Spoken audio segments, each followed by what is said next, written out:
नमस्कार। शिक्षक दिवस के शुभ अवसर पे आज हम लोग करंट अफेयर्स की एक मैराथन क्लास करेंगे। जैसा आप सबको पता है कि 5 सितंबर 1988 को डॉक्टर सर्वपल्ली श्री राधाकृष्णन जी का जन्म हुआ था।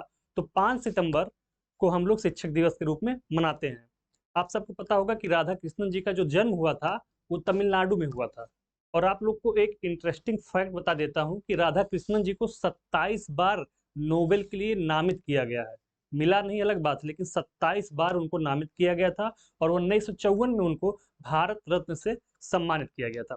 तो फ्रेंड्स, आइए आगे बढ़ते हैं और देखते हैं कि आज करंट अफेयर्स में कौन कौन सी इंपॉर्टेंट बातें हैं जो हम आप सबके साथ डिस्कस करने जा रही हैं। तो फ्रेंड्स, ये मैराथन क्लास चलेगी करंट अफेयर्स की जब तक पूरा का पूरा करंट अफेयर्स ये ईयरली जो बुक है हमारा, आप सब साइड में देख रहे होंगे, इसको आप परचेज भी कर सकते हैं। तो ये पूरी बुक आपकी आज सॉल्व कराई जाएगी। तो आइए देखते हैं पहला क्वेश्चन। फ्रेंड्स, पहला क्वेश्चन आप सबके सामने आ चुका है।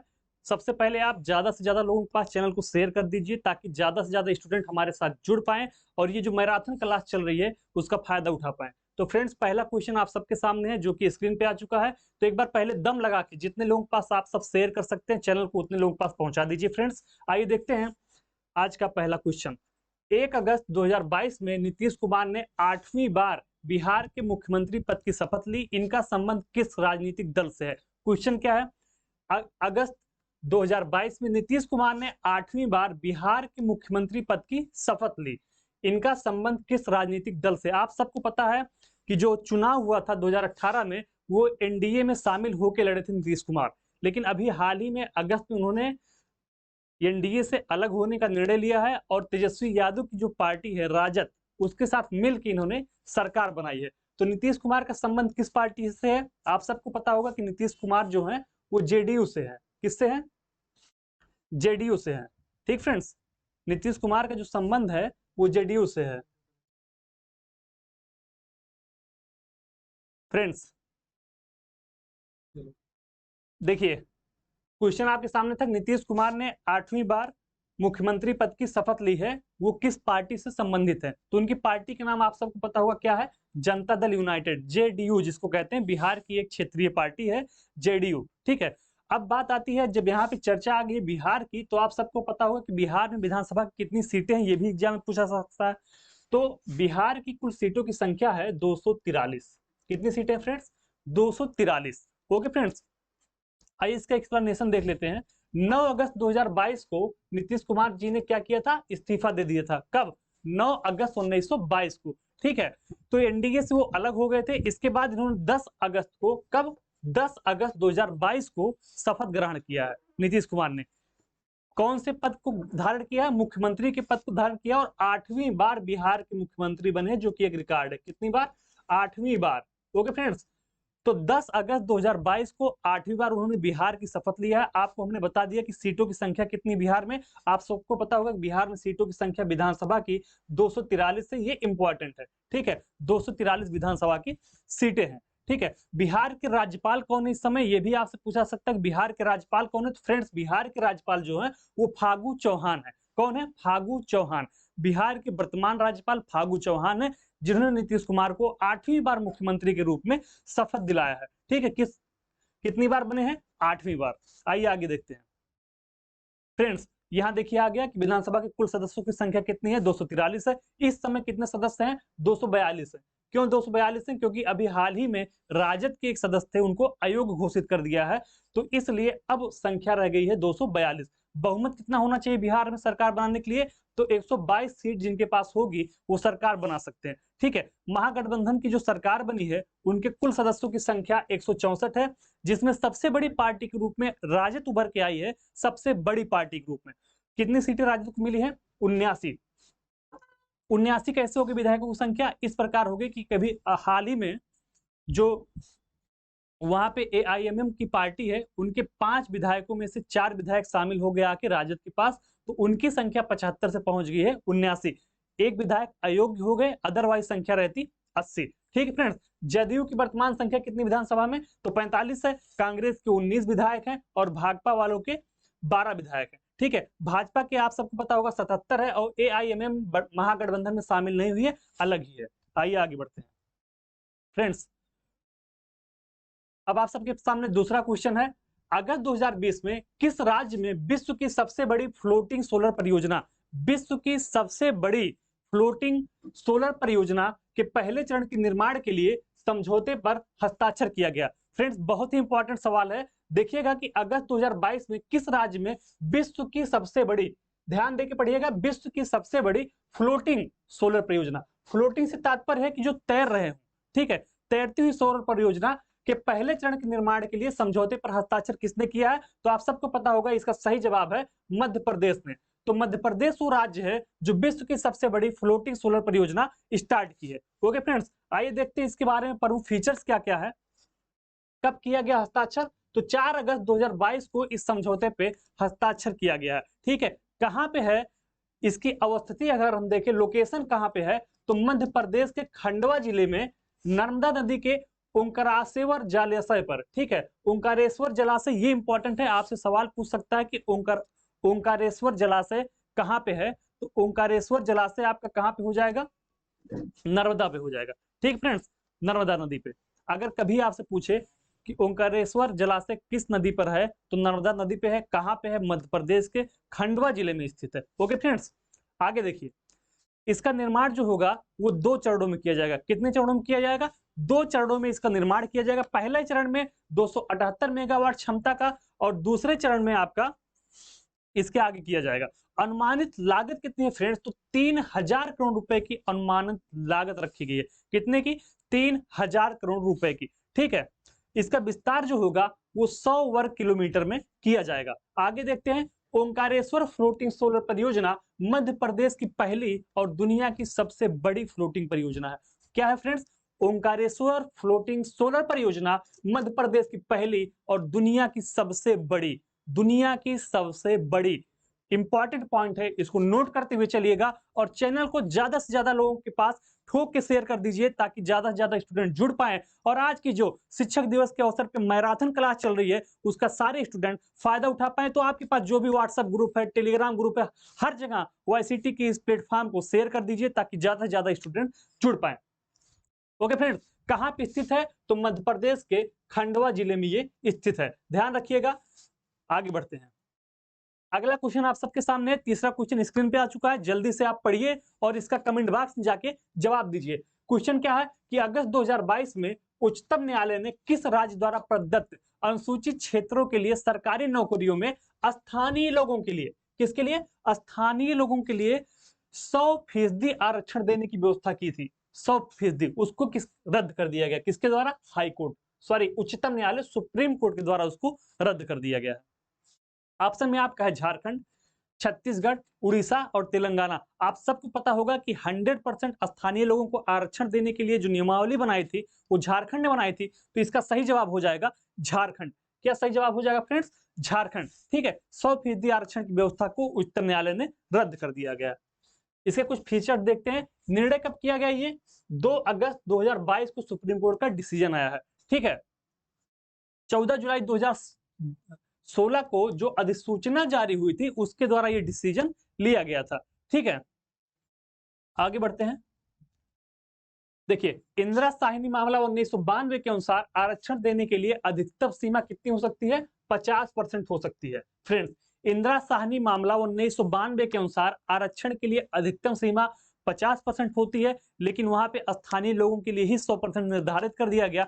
इसी कारण से सुप्रीम कोर्ट ने इस केस का हवाला देते हुए जो झारखंड सरकार ने निर्णय लिया था उसको रद्द करने का कार्य किया है। आगे बढ़ते हैं और देखते हैं अगला क्वेश्चन।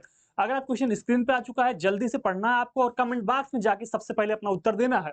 देखिए, सवाल क्या है कि अगस्त 2022 में यूनेस्को ने लंगत सिंह कॉलेज में 106 वर्ष पुरानी खगोलीय वेधशाला को विश्व की महत्वपूर्ण लुप्त प्राय विरासत वेधशालाओं की सूची में शामिल किया है। लंगत सिंह कॉलेज किस राज्य में अवस्थित है? सवाल पूछ रहा है कि लंगत सिंह कॉलेज किस राज्य में अवस्थित है। आप सबको पता होगा कि उस राज्य का नाम है बिहार।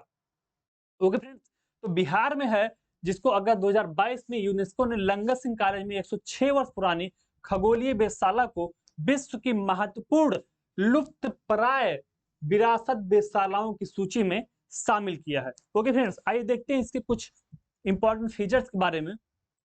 ठीक है, कहां पे है ये लंगत सिंह कॉलेज में जो खगोलीय वेधशाला स्थित है उसकी अवस्थिति की अगर बात करें तो मुजफ्फरनगर के बिहार में स्थित है। कहाँ पे? मुजफ्फरनगर जिले में, बिहार में स्थित है। कब इसका निर्माण किया गया था? तो 1946 में भारत में अपनी तरह का यह पहला तारामंडल था, लंगत सिंह कॉलेज में स्थापित किया गया था। ठीक है, इस वेधशाला के जो उपकरण है वो कहाँ से मंगाए गए थे? इंग्लैंड से मंगाए गए थे। आइए आगे बढ़ते हैं फ्रेंड्स। पांचवा क्वेश्चन आप सबके सामने स्क्रीन पे दिख रहा होगा। पांचवा क्वेश्चन क्या है? जुलाई 2022 में भारत में सीवर और सेफ्टी टैंक की सफाई कार्य में होने वाली मौतों की संख्या शून्य पर लाने के लिए कौन सी योजना तैयार की गई है? फ्रेंड्स, आप सबको पता होगा कि हर वर्ष कई हजार सफाई कर्मियों की मृत्यु सिर्फ इस वजह से हो जाती है क्योंकि जो सेफ्टी टैंक होती है उसमें जो जहरीली गैसें निकलती हैं, तो बिना किसी उपकरण के वो उसमें अंदर सफाई के लिए जाते हैं, जिसकी वजह से उनके दम घुटने से कई सफाई कर्मियों की मृत्यु हो जाती है। तो उसकी संख्या 0 पे लाने के लिए, ठीक है, सेवर और सेफ्टी टैंक की सफाई कार्य में जो मौत होती थी उसकी संख्या 0 पे लाने के लिए एक योजना शुरू की गई है। उस योजना का नाम क्या है फ्रेंड्स? तो उस योजना का नाम है नमस्ते योजना। ओके फ्रेंड्स, नमस्ते योजना। ठीक है, तो अब इन मौतों की संख्या को नमस्ते कर लेना है कि बहुत हुआ, अब और मौतें नहीं होंगी। ऐसे आप याद कर लीजिए कि मौतों की संख्या को अब 0 करने के लिए जो सेफ्टी टैंक में कार्यरत होते थे सफाई कर्मी, तो अब नमस्ते कर लिया उन्होंने। ठीक है, तो नमस्ते योजना याद रहेगा आप सबको। आगे बढ़ते हैं। देखिए, इसकी घोषणा कब की गई? 18 जुलाई 2022 को इसकी घोषणा की गई है। ठीक है, ये परियोजना किसकी है? ये इंपॉर्टेंट होता है कभी कभी एग्जाम में पूछ लेता है कि कौन सा मंत्रालय इसको शुरू किया है। तो पेयजल और स्वच्छता विभाग, सामाजिक न्याय और अधिकारिता मंत्रालय, आवास एवं शहरी मामलों की मंत्रालय, तो 3 मंत्रालय की ये संयुक्त परियोजना है नमस्ते योजना। कौन सी योजना है? नमस्ते योजना। किससे संबंधित है? जो सफाई कर्मी होते थे, सेफ्टी टैंकों की सफाई करते थे, उनकी मृत्यु हो जाती थी, उस संख्या को 0 पे लाने के लिए नमस्ते योजना शुरू की गई है। 3 मंत्रालयों की ये संयुक्त परियोजना है, पेयजल और स्वच्छता विभाग की, सामाजिक न्याय और अधिकारिता मंत्रालय की, और इसके अलावा आवास एवं शहरी मामलों के मंत्रालय की। ओके फ्रेंड्स, नमस्ते का फुल फॉर्म अगर हम देख लें तो national action plan for mechanized सेंसनल इकोसिस्टम, ठीक है, सैनिटाइजेशन इकोसिस्टम के लिए किया गया। उद्देश्य क्या है? भारत में स्वच्छता कार्यों में शून्य मृत्यु परिणाम के लिए, शून्य मृत्यु मतलब जो मृत्यु दर है उसको 0 करना है, जो सफाई करते वक्त मृत्यु हो जाती थी। ठीक है, और देख लीजिए स्वच्छता किसका विषय है? तो 7वीं अनुसूची के अंतर्गत स्वच्छता राज्य सूची का विषय है। कभी कभी पूछ लेता है कि स्वच्छता केंद्र सूची से संबंधित है या राज्य सूची से संबंधित है, तो राज्य सूची से संबंधित है 7वीं अनुसूची। ठीक है, आगे बढ़िए फ्रेंड्स।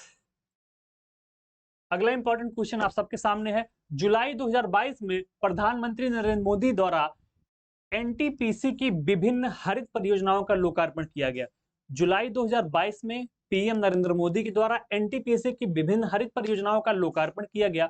इन परियोजनाओं में कौन शामिल है?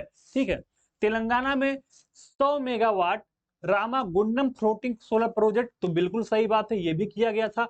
और केरल में 92 मेगावाट कायमकुलम फ्लोटिंग सोलर परियोजना, तो ये भी शुरू किया गया है। तो प्रधानमंत्री मोदी के द्वारा जुलाई में ये 2 योजनाएं शुरू की गई थी, तो ए और बी दोनों सही है। ठीक है, एनटीपीसी की हरित ऊर्जा परियोजनाओं का लोकार्पण किया गया था। देखिए फ्रेंड्स, किस अवसर पर किया गया? उज्जवल भारत उज्जवल भविष्य पावर कार्यक्रम के दौरान एक कार्यक्रम किया गया था, उज्जवल भारत उज्जवल भविष्य पावर। ठीक है, 2047 कार्यक्रम के दौरान इसकी घोषणा की गई है। ठीक है, तो तेलंगाना में 100 मेगावाट और केरल में 92 मेगावाट, ये आप याद रखिएगा। आगे बढ़ते हैं। देखिए, अगला क्वेश्चन आप सबके सामने है। 7वां क्वेश्चन है, जुलाई 2022 में टाइम पत्रिका द्वारा, किसके द्वारा? टाइम पत्रिका के द्वारा जारी विश्व के महानतम स्थलों की सूची 2022 में भारत के कौन से स्थलों को शामिल किया गया? ध्यान से पढ़िएगा क्वेश्चन। जुलाई 2022 में टाइम पत्रिका के द्वारा जारी विश्व के महानतम स्थलों की सूची 2022 में भारत के कौन से स्थल को शामिल किया गया? तो सही जवाब उसका अहमदाबाद और केरल, इन 2 को शामिल किया गया है। और इसके साथ इनकी संख्या कितनी पहुंच गई है? तो 50 पहुंच गई होगी फ्रेंड। देखिए, इस सूची में शामिल कुल स्थलों की संख्या कितनी हो गई है? 50। कब शामिल किया गया है? जुलाई 2022 में। ठीक है, अहमदाबाद और केरल को शामिल किया गया है। ठीक है, इतने याद रखिएगा। आगे ये पूछा कि सूची में किसके लिए शामिल किया गया, तो फ्रेंड्स जो केरल को शामिल किया गया है वो इको टूरिज्म हॉट स्पॉट के रूप में, और अहमदाबाद को शामिल किया गया है उच्च शिक्षा के लिए। ठीक है, आगे बढ़ते हैं। देखिए 8वां क्वेश्चन स्क्रीन पे आ गया है। 8वां क्वेश्चन आप सबके सामने है कि अगस्त 2022 में राष्ट्रीय जनतांत्रिक गठबंधन एनडीए के प्रत्याशी जगदीप धनखड़ देश के अगले उपराष्ट्रपति चुने गए हैं। जगदीश धनखड़ देश के उपराष्ट्रपति हैं। किस नंबर के, आपसे संख्या पूछ रहा है, किस नंबर के उपराष्ट्रपति हैं? 15वें, 14वें, 13वें या फिर 12वें? आप सबको पता है कि 14वें उपराष्ट्रपति के रूप में शपथ किसने लिया है? जगदीश धनखड़, जो कि एनडीए के उम्मीदवार थे। इसके पहले ये पश्चिम बंगाल के राज्यपाल भी रह चुके हैं। जगदीप धनखड़ कहाँ के राज्यपाल थे? तो फ्रेंड्स वेस्ट बंगाल के ये क्या थे? आपके राज्यपाल थे। अगर उपराष्ट्रपति की बात आ गई है, पूछे आपसे कभी कि उपराष्ट्रपति की चर्चा संविधान के किस अनुच्छेद में की गई है, तो फ्रेंड्स उपराष्ट्रपति की जो चर्चा है वो आर्टिकल 63 में की गई है। किसमें की गई है? आर्टिकल 63 में की गई है। ठीक है, आइए कुछ और देखते हैं इसके बारे में। शपथ कब ग्रहण किया उन्होंने? तो 11 अगस्त 2022 को उपराष्ट्रपति के रूप में शपथ ग्रहण किया है। किसने? जगदीप धनखड़ ने। और अगर उनका क्रम पूछा जाए तो 14वां क्रम है उपराष्ट्रपति बनने का। ठीक है, इससे पहले कौन थे उपराष्ट्रपति? तो वेंकैया नायडू इससे पहले थे। उनका कार्यकाल 11 अगस्त 2017 से 10 अगस्त 2022 तक था। इस चुनाव में विपक्ष की तरफ से कौन उम्मीदवार थे? तो विपक्ष की तरफ से मार्गरेट अल्वा, जो कि एक महिला है, वो उम्मीदवार बनाई गई थी। ठीक है, जीतने के लिए आवश्यक मतों की संख्या चाहिए थी 346। जगदीप धनखड़ को 528 और अल्वा को 182 वोट मिले थे। आगे बढ़ते हैं, अब देख लेते हैं। आज शिक्षक दिवस है। ठीक है, और देश के पहले उपराष्ट्रपति कौन थे? सर्वपल्ली राधाकृष्णन थे। आपको पहले ही मैंने बताया है। तो देश के प्रथम उपराष्ट्रपति कौन थे? सर्वपल्ली राधाकृष्णन थे, जिनका जन्म हुआ था आपका 5 सितंबर 1888 को। कब हुआ था? 5 सितंबर 1888 को हुआ था। कहां पे हुआ था? तो फ्रेंड्स सर्वपल्ली राधाकृष्णन जी का जन्म आपका तमिलनाडु में हुआ था। ठीक है, और एक इंपॉर्टेंट फैक्ट मैं आपको इनके बारे में बता देता हूं कि 1954 में भारत रत्न से सम्मानित किया गया था। किससे? भारत रत्न से। फ्रेंड्स एक इंपॉर्टेंट बात और है कि इनको 27 बार नोबेल के लिए नामित किया गया था। कितनी बार? 27 बार नोबेल पुरस्कार के लिए नामित किया गया था राधा कृष्णन जी को। ठीक है, उपराष्ट्रपति पद के लिए राज्यसभा और लोकसभा के सांसद निर्वाचन मंडल के सदस्य होते हैं। ये इंपॉर्टेंट पॉइंट है, आपसे पूछ सकता है कि उपराष्ट्रपति के चुनाव में कौन कौन से लोग वोटिंग करते हैं? तो राज्यसभा और लोकसभा के जितने सांसद होते हैं सारे वोट करते हैं, वो चाहे मनोनीत किए गए हों या फिर चुने गए हों। ठीक है, आगे बढ़ते हैं। देखिए क्वेश्चन नंबर 9 स्क्रीन पे आ गया है। 8 क्वेश्चन हम लोग सॉल्व कर लिए हैं और ये मैराथन क्लास लगातार जारी रहेगी जब तक सारे क्वेश्चन खत्म नहीं हो जाएंगे। तो एक बार फ्रेंड दम लगा के कम से कम 100 लोगों के पास एक लोग शेयर करिए। जितने भी आपके पास ग्रुप है वहां पे YCTC के यूट्यूब चैनल को पहुंचा दीजिए, ताकि उनको पता चल सके कि यहाँ पे मैराथन क्लास चल रही है। हमारी बुक भी है, आप उसको परचेज कर सकते हैं। तो फ्रेंड्स आइए देखते हैं अगला क्वेश्चन। नीति आयोग के शासी परिषद, नीति आयोग के शासी परिषद मतलब गवर्निंग काउंसिल की 7वीं बैठक की अध्यक्षता किसके द्वारा की गई थी? तो फ्रेंड्स नीति आयोग की अध्यक्षता कौन करता है? नरेंद्र मोदी किए थे। ठीक है, क्योंकि इसके अध्यक्ष कौन होते हैं? प्राइम मिनिस्टर होते हैं। जैसे आप योजना आयोग में पढ़ते थे, सेम वही चीज नीति आयोग में है। नीति आयोग कब बना? तो फ्रेंड्स नीति आयोग आपका 1 जनवरी 2015 से बन के तैयार हुआ, जिसने योजना आयोग का स्थान लिया था 1 जनवरी 2000। तो इसके जो अध्यक्ष होते हैं वो प्राइम मिनिस्टर ही होते हैं। ठीक है, 7वीं बैठक की आइए कुछ चीजें और देख लेते हैं। बैठक तिथि कब थी? 7 अगस्त 2022 को थी। राष्ट्रपति भवन के सांस्कृतिक केंद्र में बैठक हुई थी। बैठक की अध्यक्षता नरेंद्र मोदी ने किया था, जो कि भारत के प्रधानमंत्री। आप सबको पता है कि प्रधानमंत्री ही नीति आयोग के अध्यक्ष होते हैं। ठीक है, आइए आगे बढ़ते हैं और देखते हैं अगला क्वेश्चन। क्वेश्चन नंबर 10 स्क्रीन पे आ गया। जुलाई 2022 में जारी उच्च शिक्षण संस्थानों की नेशनल इंस्टीट्यूट रैंकिंग 2022 में किस संस्थान ने समग्र रूप से प्रथम स्थान प्राप्त किया है? तो IIT मद्रास ने प्राप्त किया। किसने? IIT मद्रास ने समग्र रूप से प्रथम स्थान प्राप्त किया है फ्रेमवर्क 2022 में। ठीक है, कब जारी की गई है? तो 15 जुलाई 2022 को जारी किया गया। जारीकर्ता धर्मेंद्र प्रधान जी हैं, जो कि केंद्रीय शिक्षा कौशल विकास एवं उद्यमिता मंत्री हैं।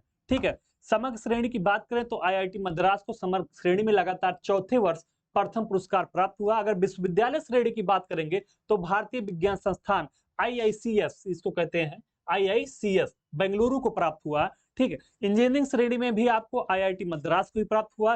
कॉलेज श्रेणी में आपके मिरांडा हाउस दिल्ली को प्राप्त हुआ। चिकित्सा श्रेणी में अखिल भारतीय आयुर्विज्ञान संस्थान एम्स दिल्ली को प्राप्त हुआ। किसको? एम्स दिल्ली को प्राप्त हुआ। ओके फ्रेंड्स, आइए आगे बढ़ते हैं।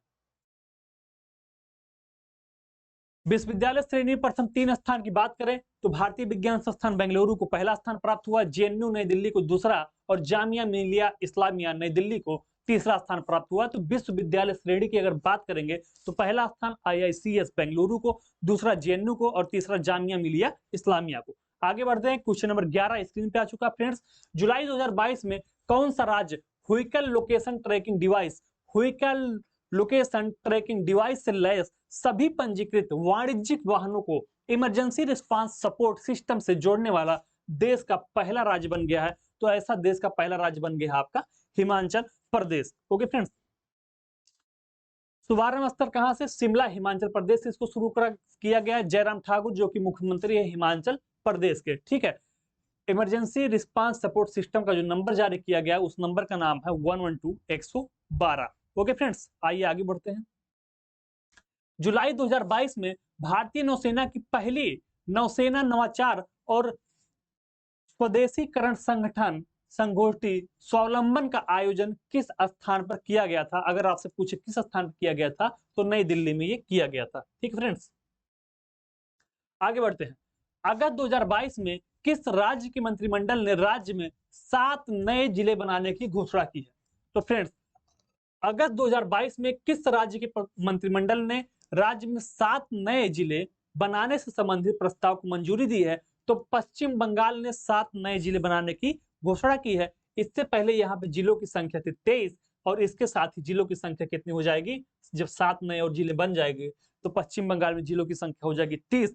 अगर हम बात करें कि सबसे ज्यादा जिलों वाला प्रदेश कौन सा है, तो फ्रेंड्स सबसे ज्यादा जिलों वाला प्रदेश जो आपका है, सबसे ज्यादा जिले जहां पे पाए जाते हैं वो यूपी है, जहां पे 75 जिले पाए जाते हैं। कितने जिले पाए जाते हैं? तो फ्रेंड्स यूपी में आपके 75 जिले पाए जाते हैं। ओके फ्रेंड्स, आइए देखते हैं इसके कुछ फीचर्स के बारे में। वही सारी चीजें यहाँ पे दी गई हैं। मंजूरी तिथि 1 अगस्त 2022 को मुख्यमंत्री ममता बनर्जी की अध्यक्षता वाले मंत्रिमंडल ने, ठीक है। इससे पहले जिलों की संख्या 23 थी, अब हो गई 30। ये सब हम आपको बता चुके हैं, ठीक है। सबसे ज्यादा जिले कहाँ पे हैं? उत्तर प्रदेश में, और इसके बाद मध्य प्रदेश में। न्यूनतम जिलों वाला राज्य अगर देखें, ठीक है, तो गोवा है जहां पे 2 जिले हैं। गोवा में कितने जिले हैं फ्रेंड्स? 2 जिले हैं, ठीक है। भारत के जिलों की संख्या कितनी थी? 593 2001 की जनगणना के अनुसार। 2011 की जनगणना में बढ़कर 640 हो गई, ठीक है। अप्रैल 2022 में आंध्र प्रदेश में 13 नए जिले बनाए गए थे। याद रखिएगा, आंध्र प्रदेश में 13 नए जिले बनाए गए और अब आंध्र प्रदेश में जिलों की कुल संख्या कितनी हो गई है? 26, ठीक है। जिलों को बनाने में या इनकी सीमा बदलाव करने का अधिकार किसके पास होता है? तो फ्रेंड्स राज्य सरकार के पास इसका अधिकार होता है। आइए आगे बढ़ते हैं।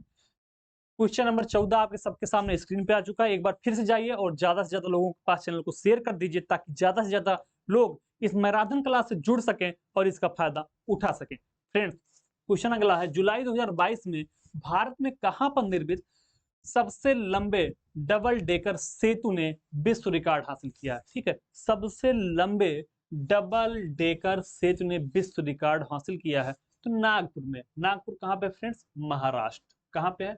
महाराष्ट्र, जहां पे अभी एकनाथ शिंदे मुख्यमंत्री बने हैं। कौन बना है फ्रेंड्स? एकनाथ शिंदे बने, ठीक है।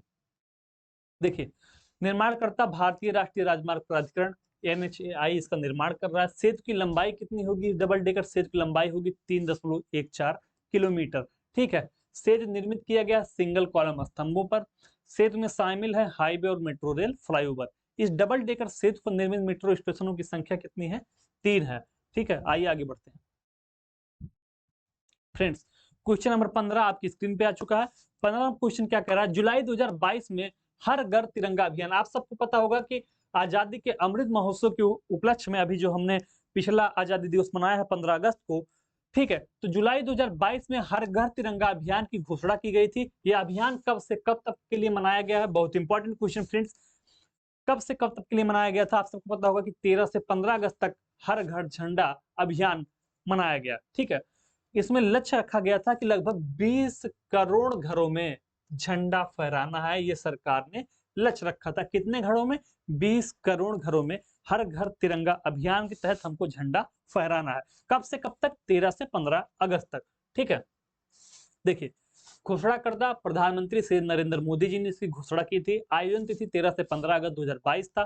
ठीक है, उद्देश्य क्या है? लगभग 20 करोड़ घरों में तिरंगा फहराना। आपको पहले ही बता चुका हूं। ये इंपॉर्टेंट है कि इसका आयोजक कौन था?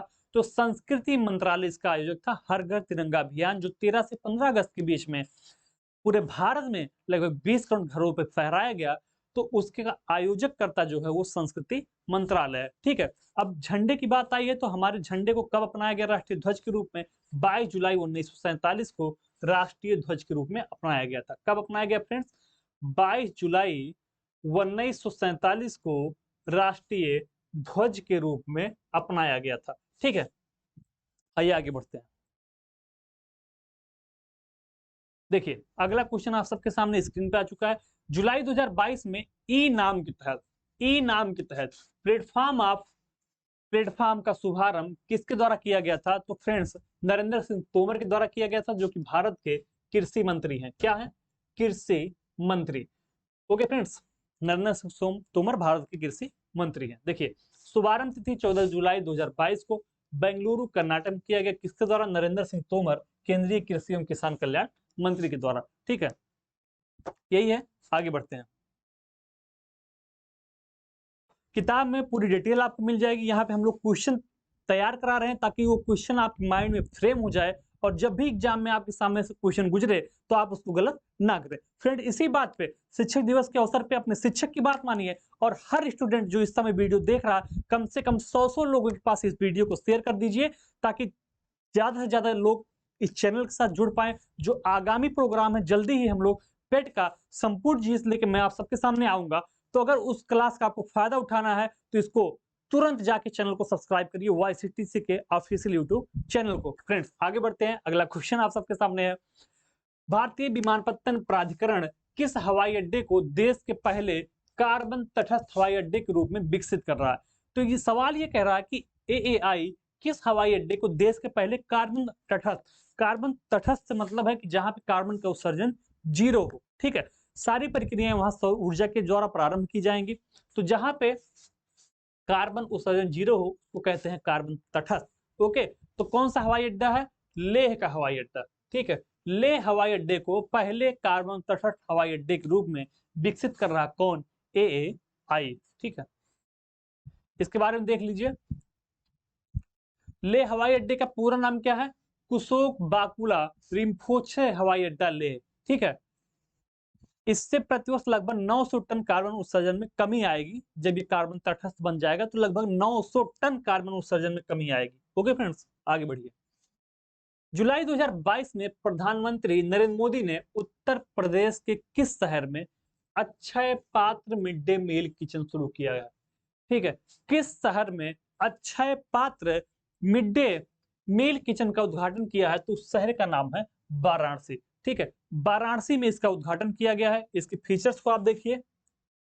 ठीक है, उद्घाटन तिथि 7 जुलाई 2022 को किसने उद्घाटन किया? तो प्रधानमंत्री जी ने किया है LT कॉलेज वाराणसी में। ठीक है, क्षमता क्या होगा? 1 लाख छात्रों के लिए भोजन पकाने की क्षमता तथा 150 सरकारी स्कूलों को कवर करने की इसकी क्षमता है।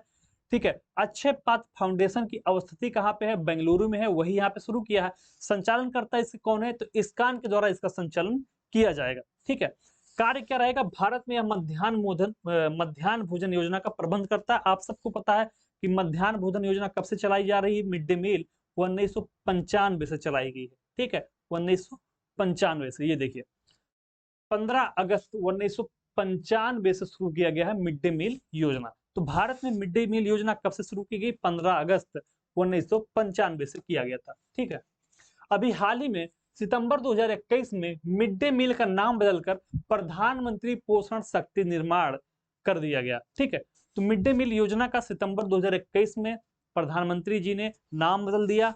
उन्होंने कहा भाई इसमें हमारा नाम ही नहीं है, तो उसमें भी शामिल कर दिया गया प्रधानमंत्री पोषण शक्ति निर्माण योजना। ठीक है,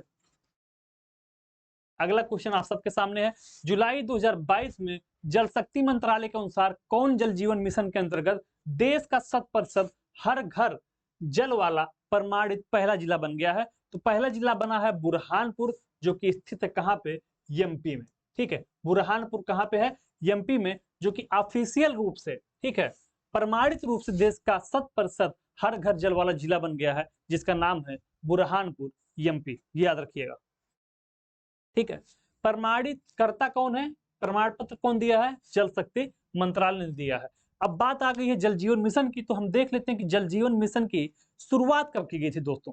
तो जल जीवन मिशन की शुरुआत 15 अगस्त 2019 को किया गया था। ठीक है, आगे बढ़ते हैं। अभी तक 3 राज्यों गोवा, तेलंगाना और हरियाणा तथा 3 केंद्र शासित प्रदेश अंडमान और निकोबार द्वीप समूह, दादर और नगर हवेली, ठीक है, तथा दमन दीव और पुडुचेरी ने 100% नल जल उपलब्ध करवाया है। ठीक है, हर घर जल के दृष्टिगत भारत सरकार ने 2024 तक देश के सभी ग्रामीण घरों में जल कनेक्शन के माध्यम से पर्याप्त और सुरक्षित जल पहुंचाने का निर्णय लिया। कब तक लक्ष्य रखा गया कि हर घर जल पहुंचा दिया जाएगा, 2024 तक। ठीक है, आगे बढ़ते हैं।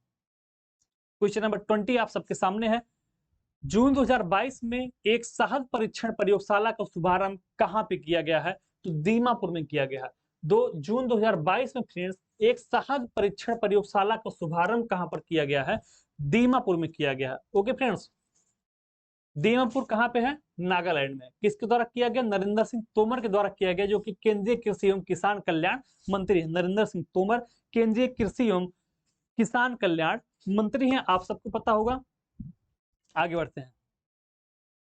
क्वेश्चन नंबर 21 आप सबके सामने स्क्रीन पे आ गया है कि जुलाई 2022 में प्रधानमंत्री नरेंद्र मोदी ने कांस्य निर्मित 6.5 मीटर ऊंचे राष्ट्रीय प्रतीक राज चिन्ह का अनावरण कहां पे किया। तो आप सबको पता है कि ये अनावरण जो किया गया, वो जो नया संसद भवन बन रहा है, ठीक है, निर्माणाधीन नए संसद भवन में किया गया, प्रोजेक्ट विस्टा। क्या नाम है इसका, प्रोजेक्ट विस्टा है। तो उसमें छत पे इसका निर्माण किया गया है। कितनी फीट की है, 6.5 मीटर, फीट नहीं मीटर, 6.5 मीटर है, सॉरी। ठीक है, निर्माणाधीन नए संसद भवन की केंद्रीय कक्ष के छत पे इसको लगाया जाएगा। ओके फ्रेंड्स, इसका वजन 9,500 किलोग्राम तथा इसकी ऊंचाई 6.5 मीटर है। एग्जाम में ये पूछ सकता है, इसको आप याद रखिएगा। भारत का जो राज्य चिन्ह है, भारत का राज्य चिन्ह 26 जनवरी 1950 को सारनाथ स्थित अशोक स्तंभ से लिया गया था। तो राजकीय चिन्ह कब अपनाया गया, 26 जनवरी 1950 को। ठीक है, अगला क्वेश्चन आप सबके सामने है फ्रेंड्स, स्क्रीन पे आ गया है अगला क्वेश्चन। पढ़िए क्वेश्चन ध्यान से। जुलाई 2022 में सिंगापुर स्थित IGSS वेंचर्स ने भारत के किस राज्य में सेमीकंडक्टर पार्क स्थापित करने के लिए एक समझौते पर हस्ताक्षर किया है। तो तमिलनाडु में यह पार्क स्थापित किया जाएगा। ओके फ्रेंड्स, समझौता तिथि कब है, 1 जुलाई 2022 को यह समझौता आपका किया गया। पार्क का क्षेत्रफल होगा 300 एकड़। ओके फ्रेंड्स, आगे बढ़ते हैं और देखते हैं अगला क्वेश्चन। हाल ही में राजस्थान के जोधपुर जिले के फलोदी तहसील में प्रस्तावित 8 सौर ऊर्जा संयंत्रों की स्थापना के लिए सौर ऊर्जा कंपनियों द्वारा वहां खेजड़ी वृक्षों की जा रही कटाई का किस समुदाय के लोगों द्वारा भारी विरोध किया जा रहा है।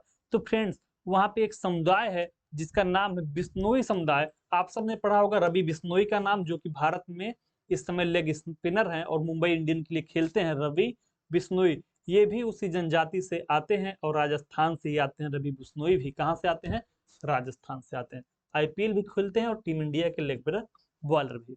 ठीक है, तो किसने विरोध किया था, बिश्नोई समुदाय ने। बिश्नोई समुदाय कहां पाया जाता है, राजस्थान में पाया जाता है। आगे बढ़िए, 24 नंबर क्वेश्चन आप सबके सामने स्क्रीन पे आ गया है। जुलाई 2020 में प्रधानमंत्री नरेंद्र मोदी की अध्यक्षता वाली आर्थिक मामलों की मंत्रिमंडलीय समिति ने रेल मंत्रालय द्वारा बनाई जाने वाली तरंगा हिल अंबाजी आबू रोड नई रेल लाइन के निर्माण को मंजूरी दी है। तरंगा हिल में, किसमें, तरंगा हिल में किस जैन तीर्थंकर का प्रसिद्ध मंदिर अवस्थित है। तो आप सबको पता होगा कि अजितनाथ जी का प्रसिद्ध मंदिर वहां पे स्थित है। ठीक है, मंजूरी कब दी गई है, 13 जुलाई 2022 को। मंजूरी प्रदान किसने किया है, नरेंद्र मोदी की अध्यक्षता में आर्थिक मामलों की मंत्रिमंडलीय समिति ने किया है। ठीक है, कुल लंबाई 116.65 किलोमीटर है। परियोजना की लागत है 2,798.16 करोड़ रुपए। अवधि है 2026-27 तक पूरी होने के लिए। ठीक है, ये कहाँ पे है? तिरंगा हिल आपका गुजरात के मेहसाना में स्थित है। पूछे अगर कभी कि तिरंगा हिल कहाँ पे स्थित है, तो तिरंगा हिल गुजरात के मेहसाना में स्थित है, जिस पर जैन धर्म के दूसरे तीर्थंकर अजीतनाथ का प्रसिद्ध जैन मंदिर अवस्थित है। दोस्तों आज शिक्षक दिवस है, तो अपने शिक्षक को एक उपहार तो दीजिए, और उपहार यही होगा कि चैनल में जल्दी से जल्दी इसको 50 के पहुंचाइए। जो सब्सक्राइबरों की संख्या अभी 30,000 होने वाली है, उसको आप लोग कम से कम 50,000 तो पहुंचा दीजिए। और दम लगा के आज अपने जितने भी दोस्त हैं, रिश्तेदार हैं, नातबात हैं, सबके पास शेयर कर दीजिए। इतना तो कर ही सकते हैं, कर दीजिए। देखिए अगला क्वेश्चन, क्वेश्चन नंबर 25 आप सबके सामने है। जुलाई 2022 में स्वयं की इंटरनेट सेवा वाला देश का पहला राज्य कौन बना? जुलाई 2022 में स्वयं की इंटरनेट सेवा वाला देश का पहला राज्य कौन बना? तो स्वयं की इंटरनेट सेवा वाला देश का पहला राज्य भैया बन गया है केरल, जहां पे अब वहां की स्वयं की इंटरनेट सेवा होगी। आइए देखते किसके बारे में क्या कह रहा है। ठीक है, केरल ने अपना फाइबर ऑप्टिक नेटवर्क लिमिटेड को दूरसंचार विभाग से इंटरनेट सेवा प्रदाता लाइसेंस मिलने के पश्चात केरल के मुख्यमंत्री पी विजयन ने घोषणा कर दी है कि केरल देश का पहला और इकलौता राज्य है जिसके पास अपनी इंटरनेट सेवा है। जान लीजिए किसके पास है? केरल के पास है। ठीक है, आइए आगे बढ़ते हैं। आगे बढ़ते हैं फ्रेंड्स, अगला क्वेश्चन आप सबके सामने है कि जुलाई 2022 में प्रधानमंत्री, सोच रहे हैं हर क्वेश्चन में प्रधानमंत्री, प्रधानमंत्री के बिना देश नहीं चल सकता है, याद रखिएगा। जुलाई 2022 में प्रधानमंत्री नरेंद्र मोदी ने स्वतंत्रता सेनानी अल्लूरी सीताराम राजू की कांस्य प्रतिमा का अनावरण किस स्थान पर किया है? तो जुलाई 2022 है फ्रेंड्स, यहाँ पे गलत लिखा, 2002 लिखा है, तो इसको कर दीजिए 2022। तो जुलाई 2022 में प्रधानमंत्री नरेंद्र मोदी ने स्वतंत्रता सेनानी अल्लूरी सीताराम राजू की कांस्य प्रतिमा का अनावरण किस स्थान पर किया है? तो श्री भीमावरम में किया है। ठीक है, अब देखते हैं कि भीमावरम है कहाँ पे। कब किया? 4 जुलाई 2022 को किया, नरेंद्र मोदी जी ने किया श्री भीमावरम में, आंध्र प्रदेश पश्चिम गोदावरी के जिले में। अब आंध्र प्रदेश में क्यों किया गया? जब भी मोदी जी किसी चीज का उद्घाटन करें और पूछे कि किस प्रदेश में किया गया है या किस जिले में किया गया है, तो बिना कुछ सोचे पहले दिमाग में ये सोचिए किस प्रदेश में चुनाव होने वाला है, वहीं पे नई योजनाओं की घोषणा की जाएगी और वहीं पे प्रतिमाओं और बाकी चीजों का अनावरण किया जाएगा। तो आंध्र प्रदेश में अगले साल चुनाव होना है और इसके पहले गुजरात में होना है, हिमाचल प्रदेश में होना है। तो अब सारे उद्घाटन यहीं पे किए जाएंगे। ये याद रखने का एक तरीका है, जहां जहां चुनाव होगा वहीं वहीं उद्घाटन होगा। ओके फ्रेंड्स, तो याद रखिएगा।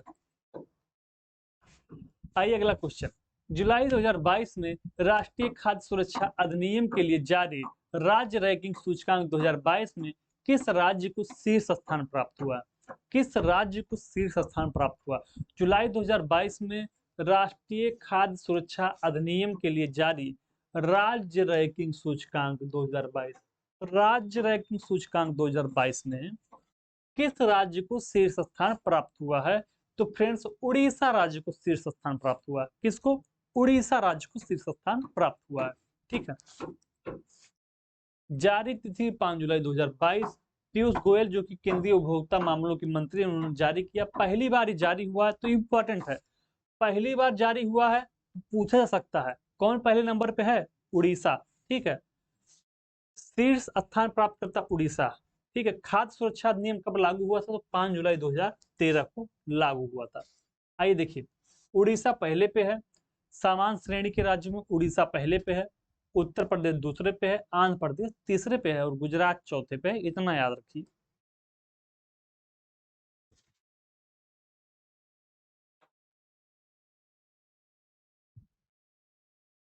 अगला क्वेश्चन आपके सामने है, जुलाई 2022 में प्रधानमंत्री नरेंद्र मोदी ने कहां पर अखिल भारतीय शिक्षा समागम का उद्घाटन किया है? तो पूछ रहा सवाल कि जुलाई 2022 में प्रधानमंत्री जी ने कहां पर अखिल भारतीय शिक्षा समागम का उद्घाटन किया है? तो अखिल भारतीय शिक्षा समागम का उद्घाटन आपका वाराणसी में किया गया। कहां पे किया गया फ्रेंड्स? वाराणसी में किया गया है। ठीक है, वाराणसी में आयोजनकर्ता कौन है? केंद्रीय शिक्षा मंत्रालय द्वारा विश्वविद्यालय अनुदान आयोग और बनारस हिंदू विश्वविद्यालय के सहयोग से इसको किया गया है। आगे बढ़िए, जुलाई 2022 में अग्रदूत ग्रुप ऑफ न्यूज़पेपर्स के स्वर्ण जयंती समारोह का उद्घाटन किसके द्वारा किया गया? तो ये किया गया है नरेंद्र मोदी के द्वारा। ठीक है, अगला क्वेश्चन आपके सामने है कि जुलाई 2022 में प्रधानमंत्री नरेंद्र मोदी ने बुंदेलखंड एक्सप्रेसवे, ये इंपॉर्टेंट है, टिक कर लीजिए या नोट कर लीजिए, ये सवाल आना है। जुलाई 2022 में प्रधानमंत्री नरेंद्र मोदी ने बुंदेलखंड एक्सप्रेसवे का उद्घाटन किया। यह उत्तर प्रदेश के किन दो जिलों को जोड़ती है? तो बुंदेलखंड एक्सप्रेस किन दो जिलों को जोड़ेगा उत्तर प्रदेश में, यही पूछ रहा है। तो फ्रेंड्स, चित्रकूट को इटावा से जोड़ता है। ये जो बुंदेलखंड एक्सप्रेसवे बनाया जा रहा है, ये चित्रकूट को आपके इटावा से जोड़ता है। किससे जोड़ता है? चित्रकूट को इटावा से जोड़ता है। आइए इसके बारे में कुछ जान लेते हैं कि कितने जिलों से। शिलान्यास कब किया गया? तो 29 फरवरी 2022 को इसका शिलान्यास किया गया था और इसका उद्घाटन किया गया 16 जुलाई 2022 को। ठीक है, 13 जुलाई को ही कार्य पूर्ण कर लिया गया, तो 2 साल में बनके तैयार हो गया। ठीक है, उद्घाटन स्थल पूछे तो कैथरी गांव से बुंदेलखंड एक्सप्रेसवे का उद्घाटन किया गया, ओरई तहसील जालौन। ठीक है, तो कैथोरी गांव ओरई तहसील जालौन से इसका उद्घाटन किया गया है। किसने किया? वही शहंशाह, तो प्रधानमंत्री जी ने किया। लंबाई कितनी है ये इंपॉर्टेंट है, 296.07 किलोमीटर। तो बुंदेलखंड एक्सप्रेसवे की जो लंबाई है वो 296.07 किलोमीटर है। भरतकूप के पास एक गोंडा गांव है चित्रकूट का, नेशनल हाईवे 35 के पास से शुरू हो रहा है, और कुदरेल गांव है इटावा का, वहां पे जाके समाप्त हो जाएगा। किन किन जिलों से होकर गुजर रहा है? चित्रकूट से, बांदा से, महोबा से, हमीरपुर से, जालौन से, औरैया से और इटावा से। तो 7 जिलों से होके गुजर रहा है। कितने जिलों से? 7 जिलों से, याद रखिएगा। चित्रकूट 1, बांदा 2, महोबा 3, हमीरपुर 4, जालौन 5, औरैया 6 और इटावा 7। याद करिए, पूछे अगर बुंदेलखंड एक्सप्रेस कहां से कहां तक जाएगा, तो चित्रकूट से इटावा तक जाएगा। 2 तो ऐसे ही याद हो गया, चित्रकूट से इटावा तक। बीच में कौन कौन बचे? बांदा बचा, महोबा बचा, हमीरपुर बचा, जालौन बचा और औरैया बचा। तो चित्रकूट बचा आपका, महोबा हो गया आपका, बांदा हो गया, हमीरपुर हो गया, जालौन हो गया, औरैया हो गया और इटावा हो गया। फिर से चित्रकूट से इटावा तक हो रहा है। 2 जिले तो याद ही हो गए, टोटल 7 जिलों से होकर जा रहा है। तो 2 जिले तो याद हो गए, एक पहला एक लास्ट, चित्रकूट से इटावा। बीच में कौन कौन सा आएगा? बांदा आएगा, महोबा आएगा, हमीरपुर आएगा, जालौन आएगा और औरैया आएगा। सिंपल सी बात है, याद हो गया। लंबाई 296 किलोमीटर है, चित्रकूट से जा रहा है इटावा, टोटल 7 जिलों से होकर गुजरता है। उन जिलों का नाम है चित्रकूट, बांदा, महोबा, हमीरपुर, औरैया, जालौन और इटावा। ठीक है, आगे बढ़िए। लागत पूछे अगर आपसे कितने में बना है, तो 14,850 करोड़ रुपए बुंदेलखंड एक्सप्रेसवे की लागत है। ठीक है, तो सबसे ज्यादा एक्सप्रेसवे हो गए हैं उत्तर प्रदेश में। कुल कितने एक्सप्रेसवे हो गए हैं? इससे पहले 4 थे। यमुना एक्सप्रेसवे बन गया था, आगरा लखनऊ एक्सप्रेसवे। यमुना एक्सप्रेसवे अगर बात की जाए किसने बनवाया, तो मायावती जी ने बनवाया था सबसे पहले। आगरा एक्सप्रेसवे की बात की जाएगी तो अखिलेश यादव ने बनवाया था। पूर्वांचल एक्सप्रेसवे वो पास करके गए थे, लेकिन बनवाया है योगी जी ने। और बुंदेलखंड एक्सप्रेसवे पूरी तरीके से योगी जी ने ही बनवाया है। आगे बढ़िए, अगला क्वेश्चन स्क्रीन पे आ गया है। जुलाई 2022 में केंद्र सरकार ने अन्य पिछड़ा वर्ग के उपवर्गीकरण के लिए नियुक्त रोहिणी आयोग, तो याद रखिएगा रोहिणी आयोग अगर कभी आपसे पूछे किससे संबंधित है, तो अन्य पिछड़ा वर्ग के उपवर्गीकरण के लिए रोहिणी आयोग बनाया गया था। इसका कार्यकाल किस तिथि तक के लिए बढ़ा दिया गया है, तो 31 जनवरी 2023 तक इसको बढ़ा दिया गया है। ठीक है, आइए अगला क्वेश्चन आप सबके सामने आ रहा है, क्वेश्चन नंबर 32। जुलाई 2022 में पूर्वोत्तर के किन 2 राज्यों, फ्रेंड्स पूर्वोत्तर के किन 2 राज्यों ने सीमा विवाद को हल करने के लिए नामसाई घोषणे पर हस्ताक्षर किया है? ये सवाल इंपॉर्टेंट है, अगले एग्जाम में आपको जरूर मिलेगा, तो ध्यान से इसको पढ़ते हुए चलिए और नोट करते हुए चलिए। जुलाई 2022 में पूर्वोत्तर के किन 2 राज्यों ने सीमा विवाद को हल करने के लिए नामसाई घोषणा पर हस्ताक्षर किया है? किस घोषणा पर? नामसाई घोषणा पर हस्ताक्षर किया है। तो अरुणाचल प्रदेश और असम के बीच में सीमा विवाद चल रहा है। इन दोनों ने नामसाई घोषणा पर हस्ताक्षर किया है। ठीक है, असम के मुख्यमंत्री हेमंत बिस्वा शर्मा और अरुणाचल प्रदेश के मुख्यमंत्री पेमा खांडू, दोनों जगह पे बीजेपी की ही सरकार है, याद रखिएगा। किसकी सरकार है? बीजेपी की सरकार है, और इन्होंने नामसाई घोषणा पत्र पर हस्ताक्षर किया है। किसके लिए? सीमा विवाद के लिए। असम और अरुणाचल प्रदेश की साझा सीमा 804 किलोमीटर है। ठीक है, आगे देखिए, क्वेश्चन नंबर 33 आपके सामने आ गया है। जुलाई 2022 में उपभोक्ता मामलों के विभाग ने उपभोक्ताओं को सशक्त बनाने और उनके अधिकारों के बारे में जागरूकता पैदा करने के लिए किस शुभंकर को लॉन्च किया है? तो जागृति शुभंकर को लॉन्च किया है जुलाई 2022 में उपभोक्ता मामलों के विभाग ने। उपभोक्ताओं को सशक्त बनाने और उनके अधिकारों के बारे में जागरूकता फैलाने के लिए लॉन्च किया गया है शुभंकर, और उस शुभंकर का नाम है जागृति। ठीक है, आइए अगला क्वेश्चन।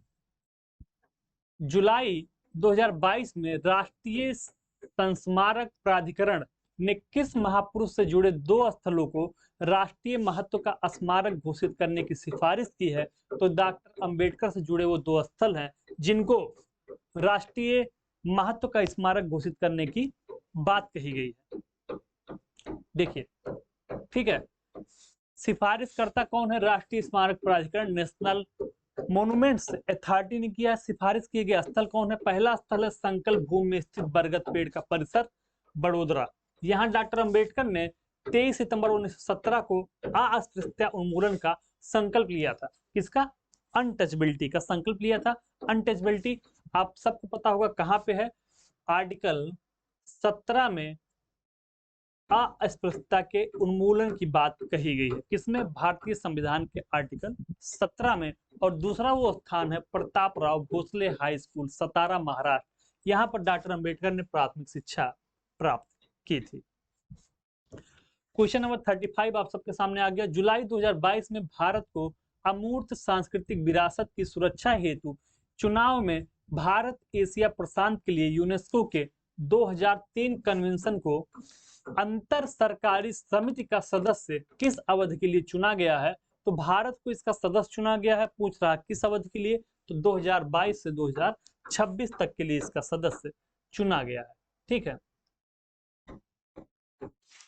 यूनेस्को की अमूर्त सांस्कृतिक विरासत की प्रतिनिधि सूची में शामिल भारतीय विरासत तत्वों की संख्या अगर कभी आपसे पूछे कितनी है, तो 14 है। ठीक,